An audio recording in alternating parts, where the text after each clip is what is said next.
നിങ്ങളെല്ലാവരും ഉപേക്ഷിക്കുമ്പോൾ നിങ്ങൾ സന്തോഷിക്കണം. ഹല്ലേലൂയ. എന്താ സന്തോഷിക്കുന്നത്? ഈ ഭൂമിയിലുള്ള ആർക്കും എന്നെ ഇനി വേണ്ടല്ലോ. അപ്പോൾ എന്നെ ആർക്ക് വേണം? കർത്താവിന് മതി. ഹല്ലേലൂയ. നിന്നെ ആർക്കും വേണ്ടെന്ന് പറഞ്ഞ് രക്ഷപ്പെട്ടു. അപ്പോൾ പിന്നെ എനിക്ക് ആരുടെ പുറകെ പോകാം? കർത്താവിൻ്റെ പുറകെ പോകാം. സ്രോതസ് പറഞ്ഞേ, കൈയടിച്ച് കർത്താവ് നന്ദി പറഞ്ഞേ. ഹല്ലേലൂയ. യേശുവേ സ്തുതിക്കുന്നു. Hallelujah, hallelujah, hallelujah, hallelujah. അപ്പം അതിൻ്റെ വിളിയാണിത്. ആളെ ഉയർത്തി, ദൈവം ഉയർത്തി, മഹത്വപ്പെടുത്തി എന്നുള്ള അർത്ഥം ഇതാണ്. നിന്നെ ഉപേക്ഷിച്ച് നിന്നെ ലോകം എന്തിനാണ് ആളുകൾ നമ്മൾ ലോകത്തെ ഉപേക്ഷിക്കേണ്ടതാണ്. നമ്മൾ ഉപേക്ഷിക്കാത്തപ്പം തമ്പരാൻ പറയാൻ തിരിച്ചു ചെയ്തേക്കാൻ പറയും.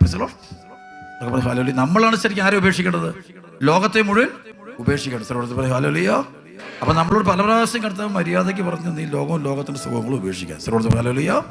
നമ്മൾ ഒരു കാരണവശാലും ഉപേക്ഷിക്കാറ്. എന്നാൽ പിന്നെ കർത്താവ് തിരിച്ചു പിടിക്കും. അവരോട് പറയും ഇവനെ അങ്ങ് ഉപേക്ഷിച്ചേക്കാൻ പറയും. ഹല്ലേലൂയ. അങ്ങനെ നമുക്ക് പിന്നെ അങ്ങോട്ടും ഇങ്ങോട്ടും പോകാൻ മേലാത്ത